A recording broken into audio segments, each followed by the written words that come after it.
So today we will discuss the second law, Newton's second law.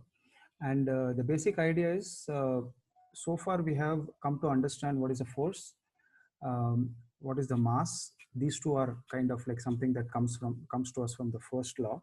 And in linear motion, we have looked at what is acceleration. That is basically when an object's velocity is changing. And more specifically, we know what is uniform acceleration. Now, um, my take on this is that Newton was trying to figure out what is actually acceleration, because somebody asked already, like, how did they figure something out like acceleration? So I said Galileo figured it out because of the experiment with the inclined planes. But the problem with the experiment with inclined planes is that you can qualitatively say that when an object rolls down an inclined plane, it will go faster and faster. You might even be able to say by doing certain kind of experimental work that the rate at which it is accelerating seems to be uniform as long as the slope is also uniform of the inclined plane. But the thing is, if you want to be very specific and talk in terms of how much the object is accelerating through, that I think by doing experimental work, it would be extremely hard to ascertain, because the distances involved, the timelines involved, definitely in the late 18th century, they did not have that kind of an accurate equipment. Somebody asked, can we do it today? Yes, we can do it today, but we need quite a good, we need quite a good arsenal of electronic equipment to be able to do it. Something like photo gate timers and so on. People had mentioned it before. So I'll share some experiments with you people using photo gate timers that Professor Walter Lewin uses, but it would require precision of that sort. Even today, it's very difficult for us to do it just with a stopwatch. Your stopwatch can be very good, but the problem is that the accuracy with which you are able to measure distances, that will not improve much even if you use a very good stopwatch.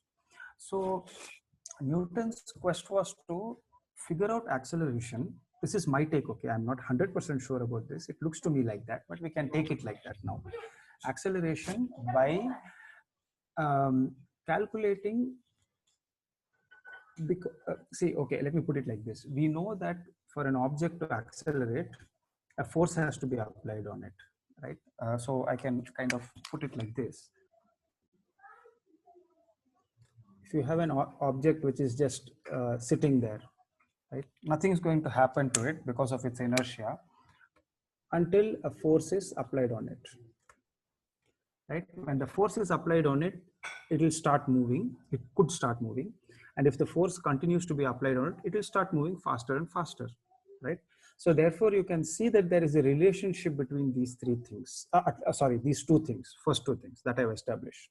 Now coming to the third thing, we also know that if the body is large, let's say, for example, we take a more massive object, okay, and let's say you apply the same amount of force, right? Then you know from your own personal experiences too that the heavier the object is, in order to make it move, you have to apply a larger force. Or to put it in another way, if you apply the same amount of force to a heavier object, then it is harder to make it move. Okay, so that actually, if you think about it, combines all of these three factors. And how does it combine it? Well, you can look at it from the point of view of acceleration. Take a situation, you say, take a situation in which an object is acted upon by a force. So let's say that the object then accelerates. I'll put an acceleration over there. Acceleration. Okay, so there is an object with a certain mass m on which a certain force F is applied, and therefore it accelerates. Okay. Any doubt about that situation? Just think of that situation.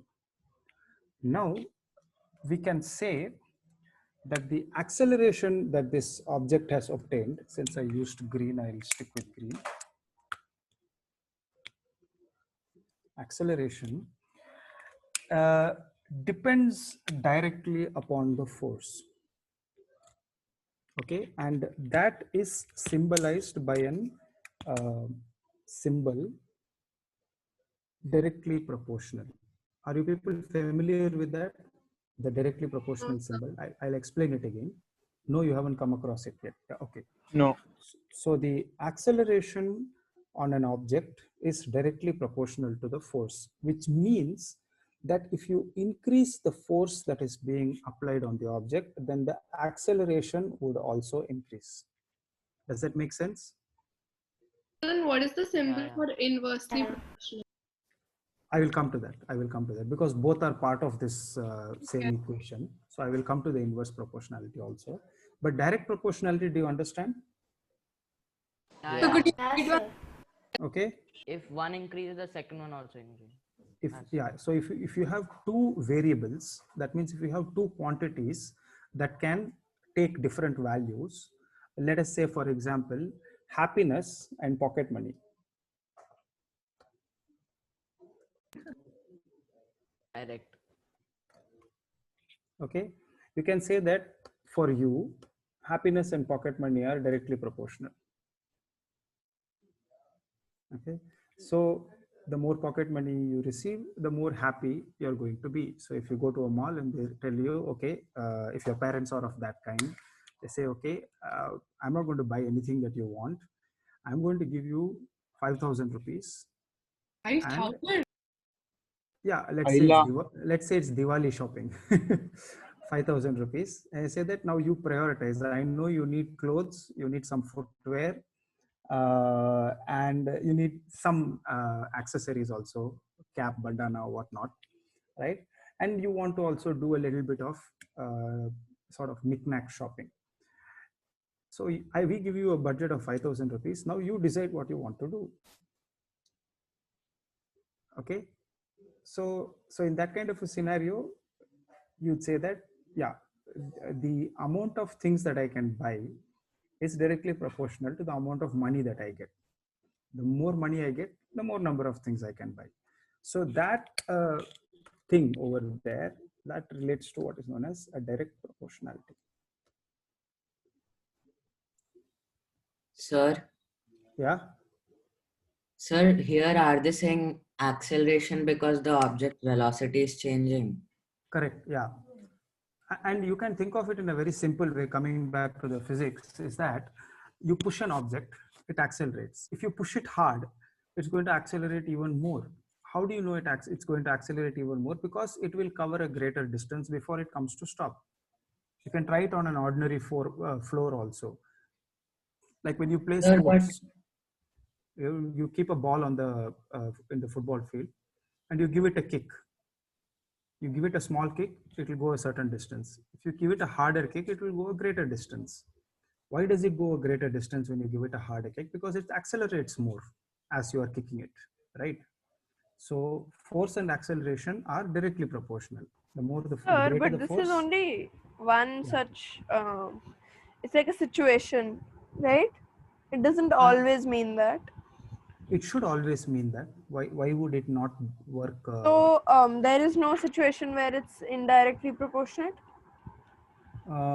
Acceleration, no, there is no situation in which No. acceleration is indirectly proportional. sir, but if I kick the ball, then how will I know if it's accelerating or moving at a constant velocity?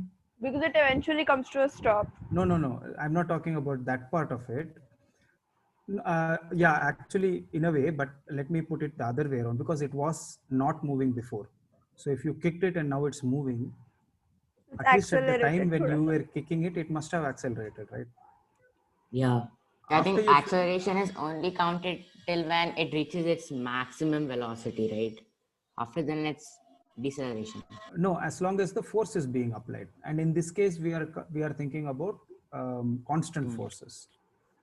Forces can vary as you are applying, like a spring, for example. If you expand a spring, then the amount of force that you have to put to make it expand keeps increasing, because the more it extends, the more it tries to resist. But we are not talking about those kinds of forces. We will come to that later. But a steady force. Okay. So I Okay. hope it's clear for the time being that acceleration and force are directly proportional. And in this case, let's say that we are talking about positive acceleration, although the same situation can apply for negative acceleration or deacceleration also. Like if you're trying to stop a moving object, it works in the same way, but we will examine that more in detail in third law. All right, so let's move on to the next thing. Now, acceleration and mass also have a relationship. Okay, acceleration and mass also have a relationship. Now, what kind of a relationship is that? Okay, I put mass in blue color over there, so I'll put that also in blue color over here. So here it's a little bit complicated. Okay, I mean, it's not complicated, you have to be a little bit careful. You can find the effect of mass on acceleration of an object only if you keep the force to be constant. It helps to do that, and I try to explain how. See, if you say that, okay, in a given situation, if acceleration and mass are related, then if I change the mass, what happens to the acceleration? That's how you would look at it, right? You would say that if there are two things that are dependent on each other, let me tweak one of them and then see what happens to the other. That way you can establish its relationship. So here, if we say that let's look at this, acceleration depends upon mass. So let's tweak mass. So if I increase the mass, what will happen to the acceleration? But for that, the assumption is that there is a force acting. Correct? Without a force acting, there is no point in talking about acceleration and mass. Force acting, there is no mass, there is no acceleration. And then there is no question of a relationship between acceleration and mass. It's only situational. So now you have to say that there is a force also acting over there. So what is that force? How do I think about that force? So you can say that let that force be exactly the same force as the previous situation. The previous situation in which we had a force which acted on an acceleration. We know if we increase the force, acceleration will also increase. So we said they are directly proportional. Okay, so let me just get rid of that sign. So keep the force the same constant as before, and then increase the mass. What will happen to the acceleration?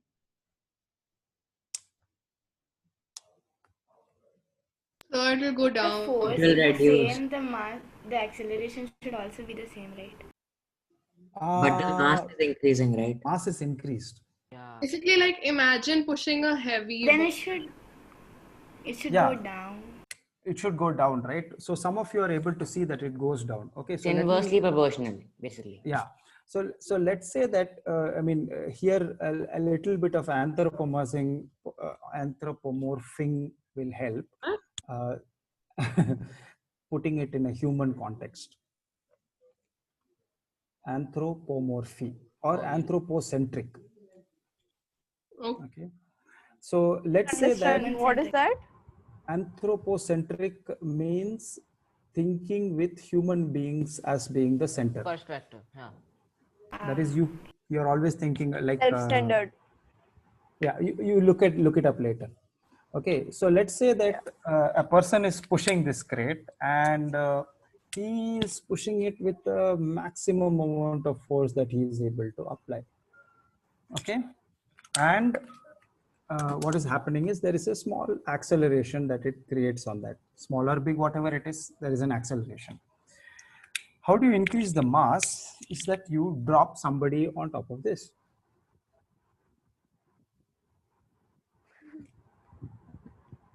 Okay, so now the combined mass increases, right? Mass plus another mass, m1. So the maximum force that you're applying is going to be the same because that's the maximum force that you can apply. So you're pushing as hard as you can. But then what happens is the acceleration will then go down because it's going to go slower, right? It's not, you're not going to be able to push it with the same ease as you can before.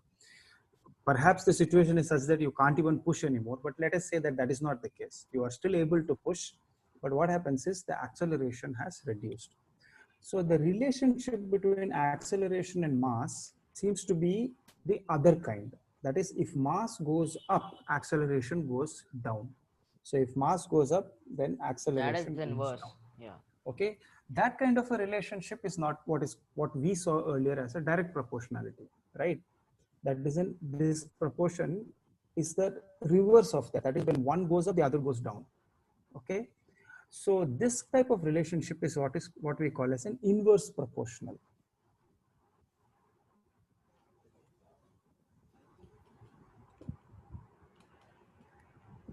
Inversely proportional. And naturally, if we show direct proportionality like this, A is directly proportional to F.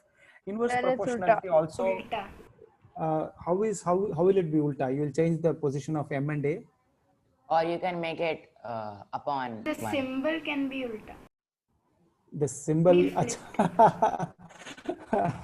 Okay, there is a proportionality symbol. That proportionality symbol cannot be changed, and you will see a little bit later why. The symbol remains the same, but what they do is, instead of putting it as M, they put it as 1 upon M. Oh.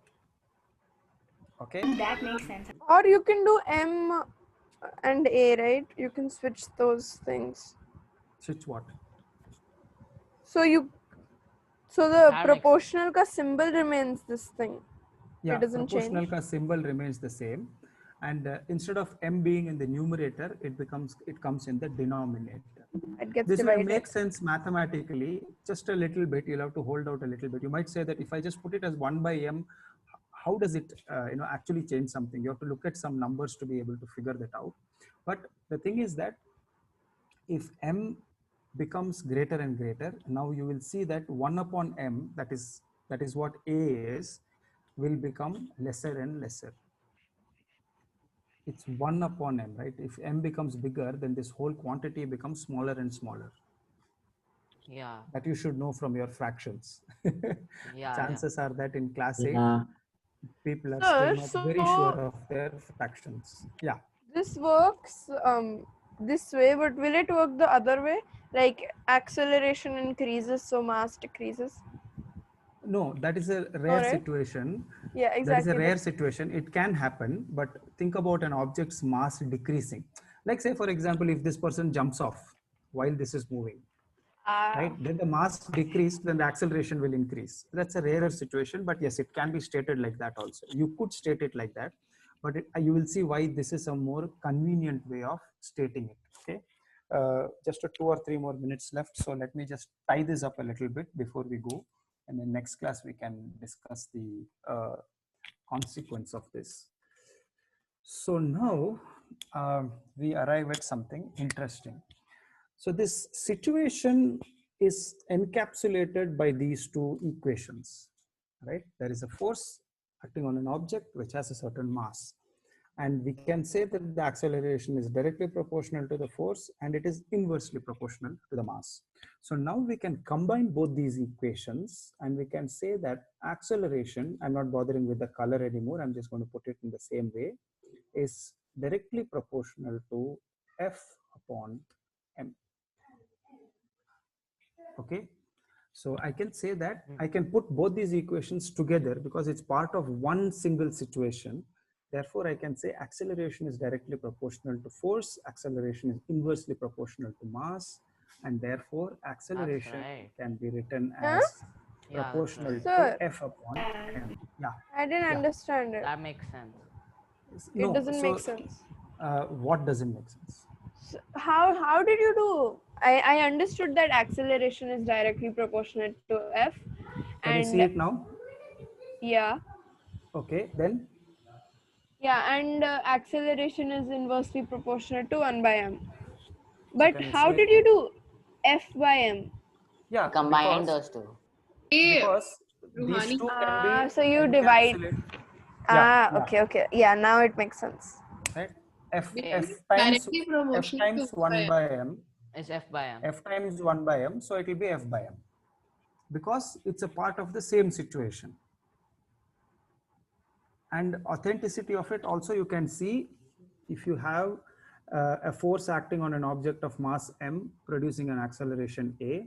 If you increase the force and the mass does not change, acceleration will increase. Similarly, if you don't change the force and you increase the mass by dropping somebody on it, acceleration will decrease. So therefore, everything works out to be Correct.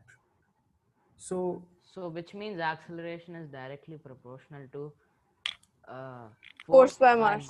force by Yes. mass. Yes. So if you keep that in mind, then when we come to the next class, we can discuss further how that turns into the second equation of motion.